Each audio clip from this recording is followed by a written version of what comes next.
ቤተ ዘመዶ ይታያሉ እየበሉ እየጠጡ ዘመን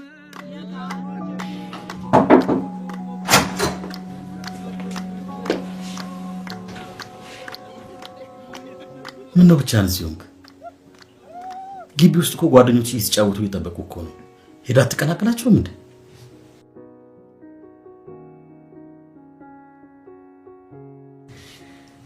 ለማን ነው እየደወልክ ያለው ለእናት ነው አይደለ እኔ ራሱ እንዴት ሀሳቡ እንደመጣልኝ አላውቅም አባዬ አላውቅም ብቻ የሆነ ባዶነት እየተሰማኝ ነው እንደዚህ አጥብቄ እንደምፈልጋት አልገመትኩም ነበር ልጄ እሺ ዳድ ሲጀምር አንተ ነው የመሰለ አባትና ዝኑን የመሰለች እናት እያለኝ እሰይ እንደዛ ነው ይባላል በላንተም ጨራስና ለባብስ እኔም ጨርሼ ለባብስና እንቀላቀላችሁ እሺ ዳድ አንተ ልክ ነህ በቃ መጣሁ አታስብ ሲጀምር እዚህ መቆየቴ ካሁን በኋላ ለሌላ ሀሳብ ነው እንዳደረገኝ እንጂ ምንም ጥቅም የለውም ታዲያ ውጪ ካገኘኝ ጨፍር ብለህ እንዳታስጨንቀኝ ዛሬ ልጅ ማግኘት መጣ ያኮሞኮሙ ነው ዘሙ አለገና የኔም አለገና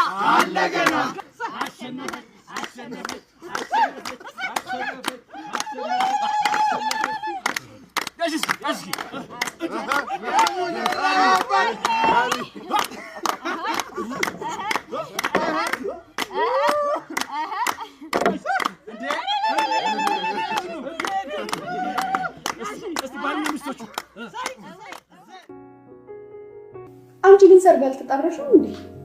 እንዴት ነው እዚህ መሸሸግ አበዛሽ? እዚህ መሆን ተመችቶኛል። እዛ ሂጅ ደግሞ ምን ሰራለሁ? አይ ለኔማ አሁን ምንም ቢሆን ቤተሰብ ሆነሻል። እንደ ቤተሰብ ደግሞ ተገኝተሽ አንዳንድ ነገር በእርግጥ በዛ ሰዓት መደወሉ ትልቅ ችግር አለ ያለ ማለት ይሆናል ወይም ደግሞ ትልቅ ናፍቆት የምን ችግር ይኖራል ብለሽ ነው ዝም ብሎ የደወለው እባክሽ በዛ ሰዓት ዝም ብሎ መደወሉ አይከብድም ካልሽ ግን እሺ ምን ይደረጋል አሁንስ ከጩና ይባሽ በጣም ነገረኛ እየሆንሽ ነው እባክሽ አታስቀይሽ እኔ የምለው እሱ ሰውዬ እንቅልፍ የለውም ወይስ አንቺ ማስረሻው ነሽ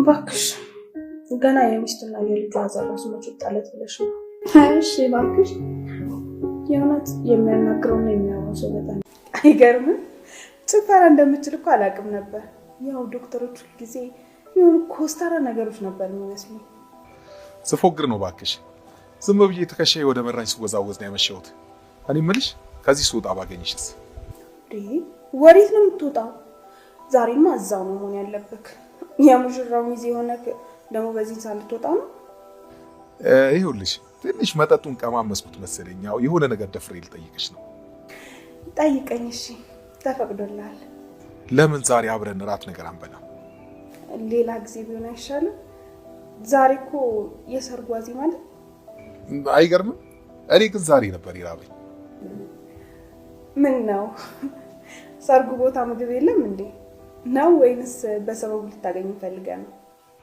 እሱ ማለት ፈልጌ እኮ ነው አበሳይን መበላው ግድ የለም ለዛሬ ታልፈዋል አይ እኔ ይቅርብኝ አንደኛዬን ነገ ብጠጣ ይሻለኛል እንዲህ አይነቱን ቦምብ የሆነ ጠላ ካንተ አናት ውጭ ማን ነው የሚችለው የለም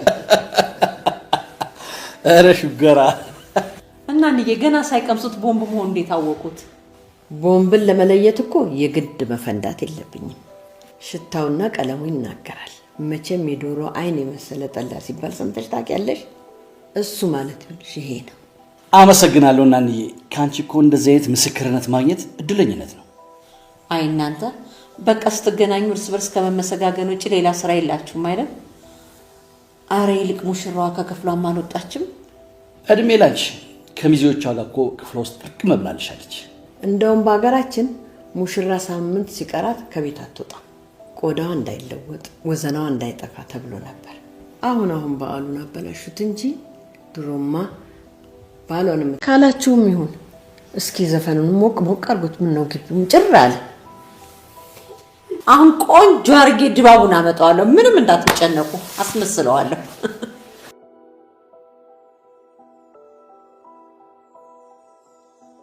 ምን ነውና ዝማሽ ተጮች እንጂ ደውዬ እኮ ላግኝ ስላልኩሽ እንጂ እኔ ግን መደወልሽ አልገረመኝም።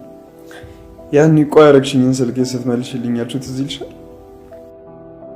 እኔ እንጃ። እስኪ አስተውለኝ በእናትህ። ቀፎ ከፈለግሽ ወሰጂው ስልሽ ኧረ እኔ እሱን አልፈልግም በቃ ስልክ ቁጥርህን ወስጃለሁ። ኧረ እንደውም ኮሌጅ ራሱ ሊሆን ይችላል። ስቀልድ ነው እባክህ። 3ኛ ክፍል ላይ ነው ያቋረጥኩት። ያው ግን ማንበብና መጻፍ ምናምን እችላለሁ። ዋናው ደግሞ እሱ ነው አይደል? ልክ ነሽ። በዛውም እድሜሽን ስለነገርሽኝ ደስ ብሎኛል። አንተ ግን ያልታወቀብህ ነገረኛ ነህ። ኧረ እባክሽ እና አይደለም ምናምን ነገር ልትለኝ ነው?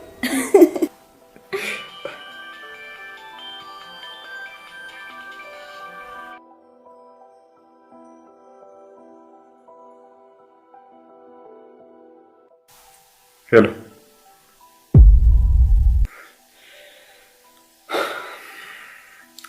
ጩና፣ በጣም ይቅርታሽ።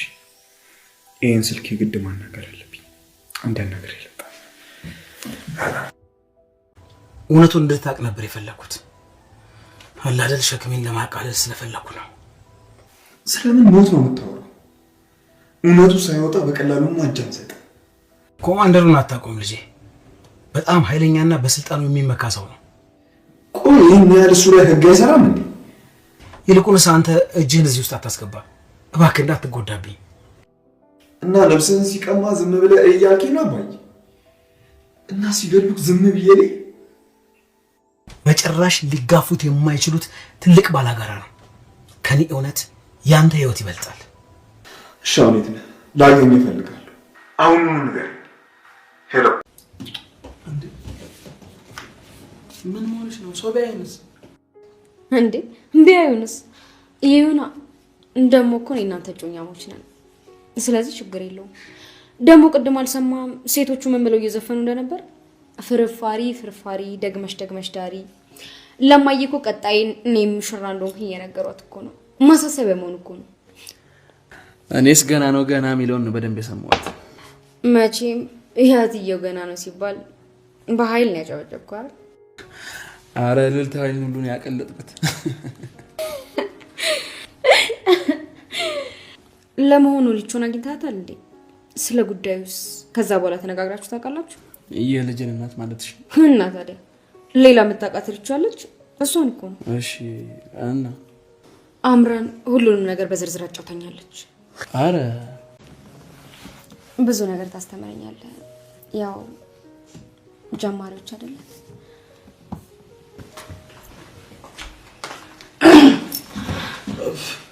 የት ወጣን ትንኙ? ያልገባውን ኬት ይወጣል? ቢገባማ እኮ መጀመሪያም ራሱ ይወጣ ነበር። ረማዬ ለማንኛውም ግን ነብራዬን በሁለታችሁ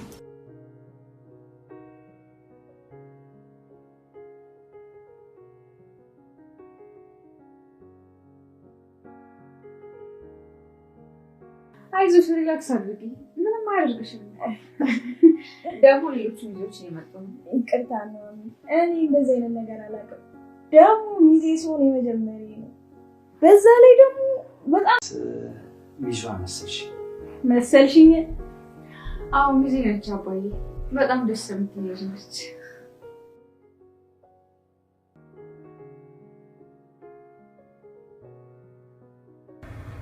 ሃይ ዌልካም። ቴንክ ዩ ዶክተር። እንዴት ነሽ? ተናንኛለሁ። እኔ የምልህ ቆይ ከሰርጉ በኋላ የት ሄዳለሽ ብለክ ነው ዛሬውኑ ካላገኘሁሽ ያልከኝ? እኔማ ሰርጉ ቦታ መተሽ ማገኝሽ መስሎኝ ነበር። እዛ ምን ሰራለሁ ብለክ ነው ወይንስ የሴት ድንኳን ሰባሪ ልታስብለኝ ነው? ምን ችግር አለው ድንኳኑን ሰባብረሽ ብትመጪ? የሚገርምሽ እዛ ሁሉ ሰው መሀል ቁጭ ብዬ ብቸኝነት ሲሰማኝ ነበር። እውነትም የወይዘሮ ዝናሽ ጠላ በደንብ ሰርቷል ማለት ነው። ጨዋታ እኮ በጣም እየተቀየረ ነው። እኔ የምልሽ ቆይ መቼ ነው ቤቴን ማሳይሽ? ቤቴ? አይ ሌላ ነገር አስቤ አይደለም። እንዲያውም ከሰርጉ በኋላ የመጀመሪያው ስራዬ አንቺን ቤቴ መጋበዝ ነው እያልኩ ግሩ እንደዛ ይሉና ከቲቪ ጣቢያው ሲወጡ ቀጥታ የሚሄዱት ወደ ስጋ ቤት ነው። አንተማ ዶክተር ብቻ ሳትሆን የለየል ቀልደኛ ሆነሃል። ለማንኛውም ሽሮ እወዳለሁ ያልኩህ የምሬን ነው። ስለዚህ በዛውም ምን አዘጋጅቼ እንደምጠብቅሽ እየነገርሽኝ ነው ማለት ነው። አረ ያን ያክል እንኳን መጨነቅ የለብህም። ምን ሆነሻል? ቤቴ ለምትመጣው ትልቅ እንግዳ እንዴት ነው ማለት ጨነቀው? በነገራችን ላይ ምግብ ከምታበስልልኝ ውጪ ማንም ሴት ቤቴ ገብታ አታውቅም። እኔ የምልህ ቆይ ከልጅናት በኋላ ሌላ ህይወት ለመጀመር አልሞከርክም? መጀመር አይደለም ጭራሽ እንኳን አላሰብኩም ነበር። አሁን ግን ምን? ይልቅ ነገ በጠዋት መነሳት ስላለብህ በጊዜ ገብተህ ማረፍ አለብህ። ይሄ ነገር ትዕዛዝ ነው ወይስ ምክር? ሁለቱንም። እሺ ተቀብያለሁ። በቃ አንቺ ልሸኝሽና እኔም ገብቼ ልረፍ። ወይ ደግሞ ቤት ሰሪ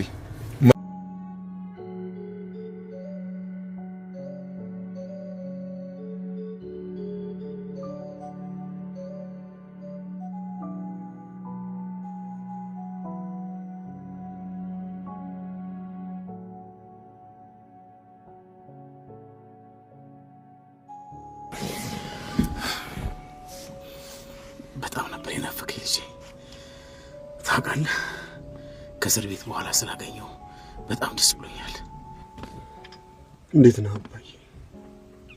ለመሆኑ አሁን የት ነው ያለው? አይታክ ጎዳና ለጎዳና እየተንከራተትኩ ነው። ታውቃለህ ነፃነት ናፍቀኝ በጣም። ሳስበው መውጣቱ ራሱ ትክክል ነው ብዬ አላስብም።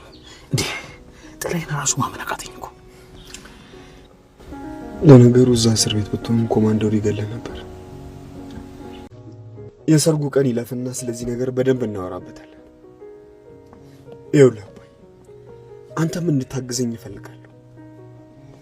ይኸውልህ መረጃዎችን ማሰባሰብ አለብኝ። እባክህ ልጄ ይሄን ብቻዬን ልወጣው። እኔ አንተን መጎተት አልፈልግም። እኔ ልጅ አይደለሁም እንዴ? ለምንድን ነው ብቻህን የምትወጣው? አባዬ ይሄንን ብር ያዝ።